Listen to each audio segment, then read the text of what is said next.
Palestinians have been subjected to one of the longest and most sadistic genocides in history. And no, it didn't start in October 2023, and it didn't even start in 1948. No, Zionist immigrants began colonizing Palestine in 1882. And they came in wave after wave of immigration by their tens of thousands, taking land, displacing the Palestinians and seizing farmland, seizing homes, seizing property, and seizing whole sectors of the economy. And what began as a push became a shove. And that shove became beatings, and beatings became massacres. And this has been going on for over 140 years now. And at just around the halfway point of that 140 years, in 1948, this colonial ethnic cleansing project was awarded the official seal of approval and recognition with the establishment of the so-called State of Israel. So between 1882 and 1948, roughly 500,000 Zionists came into Palestine, European Zionists. And that was at a time when the indigenous population of Palestine was only around 500,000 people, 500,000 Palestinians. So Zionist immigrants literally doubled the population size in 60 years. As many foreigners came to Palestine as the number of Palestinians who already lived there. Imagine that. You know, you see all of these anti-immigration protests in the UK. Well, 60 years ago, the population of the UK was around 55 million. So to put Zionist immigration into Palestine into perspective, the UK would have to have had an equal number of immigrants over the last 60 years as the number of people who already lived in the UK in 1964. Double the population, all with immigrants. That means take the 55 million British people from 1964 and add another 55 million immigrants. What you have actually had in the UK in the last 60 years is only around 11 million immigrants. That's a 20% increase. Well, in Palestine, it was a 100% increase. And there was no talk about assimilation. Oh, no. The immigrants, the Zionist immigrants, they didn't mean to assimilate with the Palestinians. They didn't speak the language. They didn't work together. They didn't mix. They didn't integrate. They came to take over.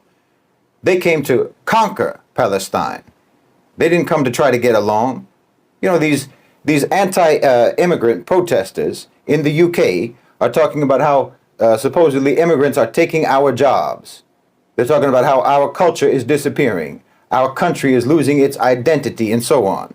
Well, imagine if your country got hit with a tidal wave of immigrants equal in number to the total number of citizens that you have.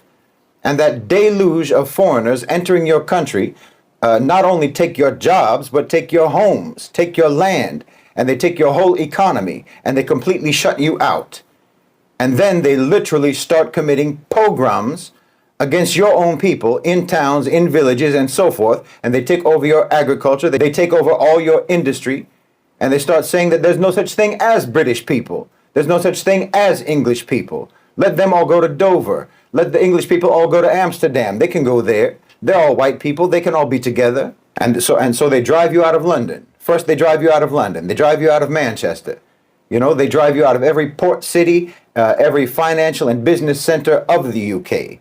Every economic center of the UK. And they push you off into the forest to go live in the hills. You know, English refugees in Scotland living in camps. While you're mad about the little stream of immigrants that you have.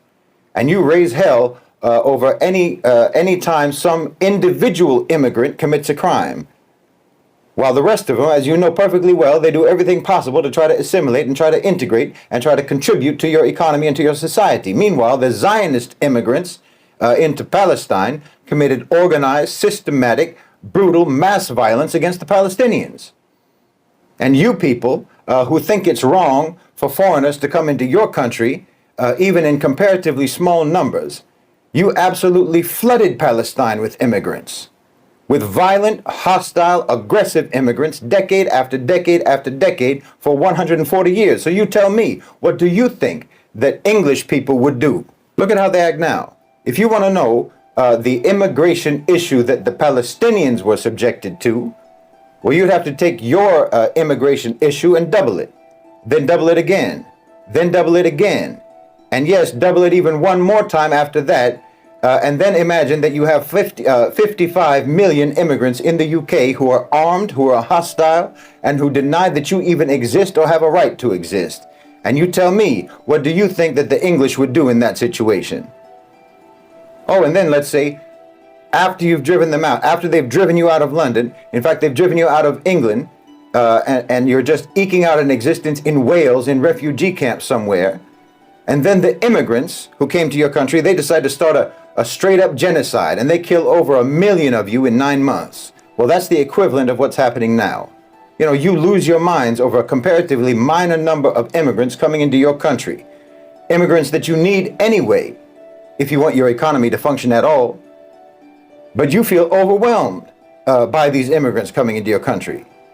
Even though they do everything they can to try to get along with you. They do everything they can to try to assimilate with your ways. They learn your language and they contribute to your society and so on. But meanwhile, you fund, you defend, you sponsor, you arm, you train the most violent, vicious, hostile, aggressive immigrants in the world to terrorize Palestine.